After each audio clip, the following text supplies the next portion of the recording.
¿Y si te dijera que el verdadero gigante no era Goliat? ¿Que el héroe de esta historia no era tan inocente como nos enseñaron? Prepárate, porque lo que estás a punto de escuchar te va a hacer replantear todo lo que creías saber sobre David, un niño pastor, sin armadura, sin experiencia, derrota a un guerrero invencible con una piedra. ¿Eso te suena lógico? Hoy vas a conocer la versión que no aparece en las clases de religión. Imagínalo. 2 ejércitos paralizados por el miedo, separados por un valle árido y silencioso. Del lado de los filisteos, un monstruo humano de casi 3 metros cubierto de bronce, gritando maldiciones al cielo.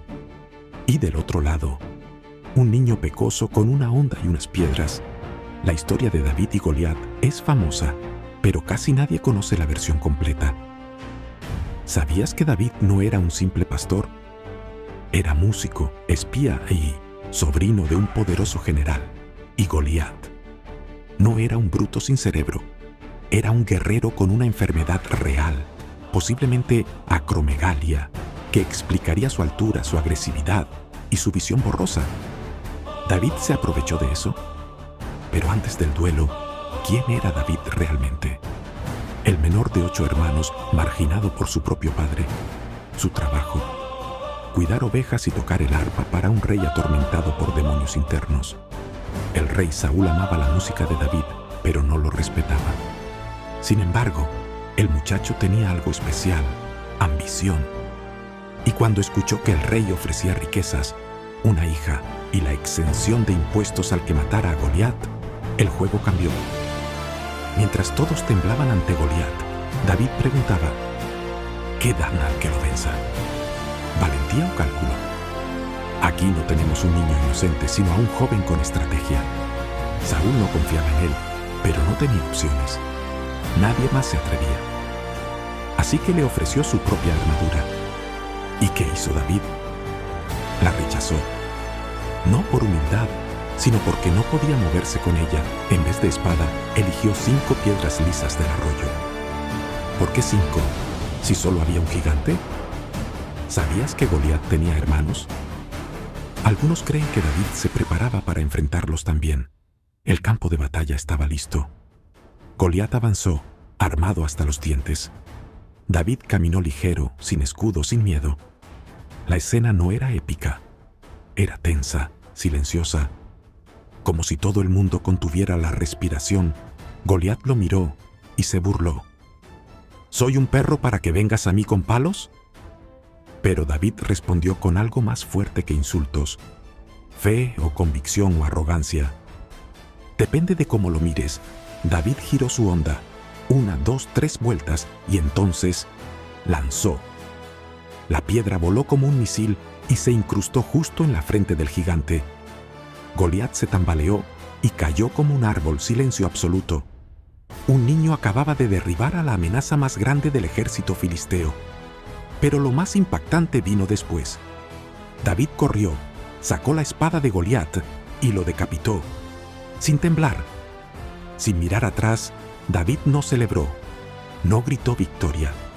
Solo alzó la cabeza de Goliat como trofeo mientras los filisteos huían despavoridos. Pero algo cambió en ese momento. El joven pastor ya no era un simple músico del palacio, era un símbolo. El rey Saúl lo miraba con ojos entre orgullo y miedo, porque en ese instante entendió: David era más amado por el pueblo que él. Y un rey inseguro, cuando tiene miedo, se vuelve peligroso. David fue llevado al palacio como héroe nacional. Le cantaban canciones, lo señalaban por las calles y pronto se volvió íntimo del príncipe Jonatán, el hijo del rey.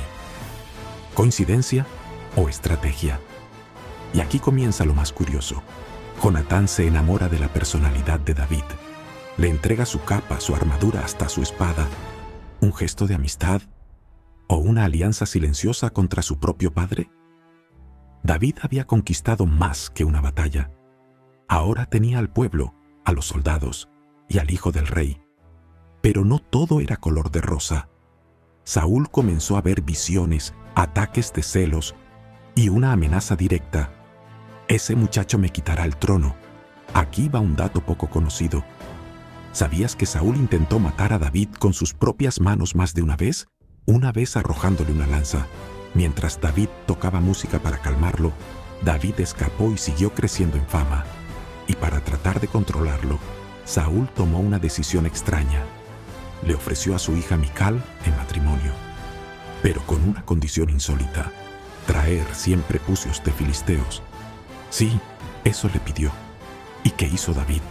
Fue por 200. El doble, como diciendo: ¿querías una locura? Aquí tienes un mensaje claro. No solo soy valiente, también soy despiadado cuando hace falta. La tensión con Saúl era insostenible. David tuvo que huir y mientras lo perseguían, vivió en cuevas, se unió a forajidos y pasó de ser un pastor a un líder de guerrilleros. Y aquí va una de las partes más locas de esta historia. Saúl entra a una cueva a hacer sus necesidades, sin saber que David estaba adentro. Pudo matarlo. Tenía el cuchillo en la mano, pero no lo hizo. Solo le cortó un pedazo del manto. ¿Cobardía o respeto por el rey? ¿O una jugada para mostrar que podía matarlo y eligió no hacerlo? Psicología pura. ¿David era un santo o un maestro de la manipulación? David deja la cueva y con ella deja atrás la inocencia. De ahora en adelante, cada decisión lo acerca más, o lo aleja del trono prometido. Saúl sigue persiguiéndolo. Pero, ¿y si te dijera que David terminó refugiándose en el ejército enemigo? Sí, David se unió a los filisteos, fingió estar de su lado, incluso marchó con ellos contra su propio pueblo, pero en secreto destruía otras aldeas y ocultaba sus verdaderos objetivos. Mientras tanto, Saúl estaba perdiendo la cabeza, literal. Consultó a brujas, desobedeció a Dios y cayó en la desesperación. ¿Recuerdas que era alto, fuerte y poderoso? Ahora era una sombra, que temía perderlo todo. Y entonces ocurrió lo inevitable. Los filisteos atacaron. Israel fue derrotado y en el caos Saúl se suicidó cayendo sobre su espada. Su hijo Jonatán murió en la misma batalla. David no estaba allí. Cuando David se entera, no celebra, llora. Se rasga las vestiduras, compone uno de los lamentos más famosos de la Biblia. Pero algo no cuadra. Poco después, se proclama rey. ¿Dolor real o conveniente? El niño pastor ahora es rey, pero no del todo. Israel estaba dividido. Algunos seguían a otro heredero de Saúl. Así que, adivina que David comienza una guerra civil. Sí, el hombre, según el corazón de Dios, hizo guerra contra su propio pueblo. Años después, David logra unificar todo el reino. Jerusalén se convierte en su capital.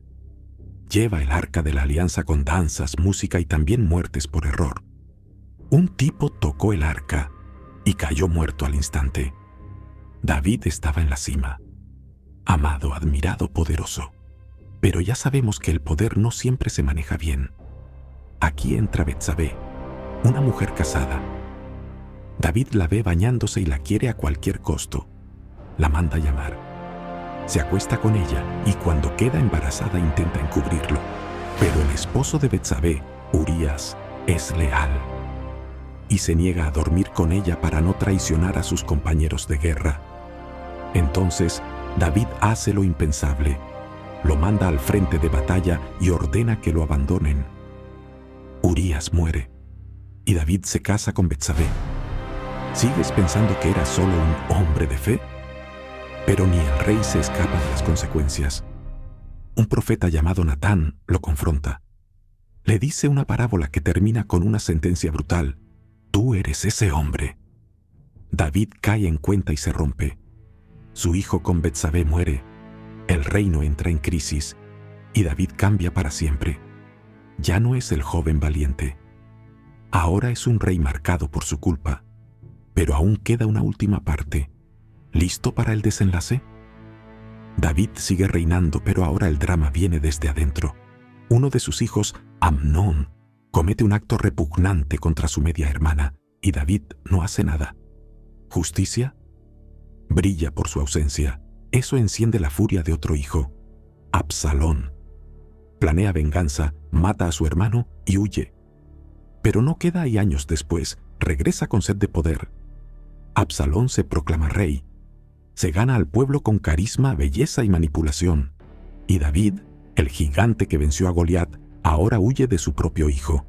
Y por si fuera poco, el hijo rebelde marcha contra su padre. Guerra civil, padre contra hijo.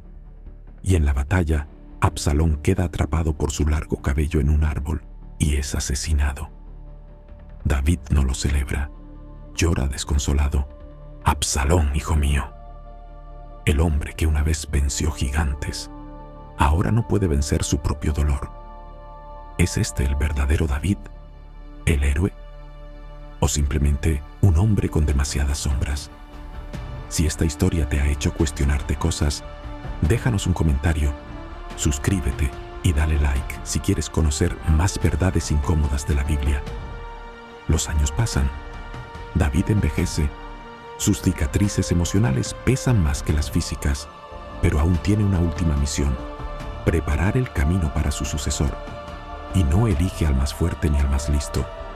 Elige a Salomón, hijo de Betsabé. ¿Casualidad o redención? Le da el plan del templo, le transmite la sabiduría y luego se despide. Y así, el rey pastor, el guerrero, el poeta, muere.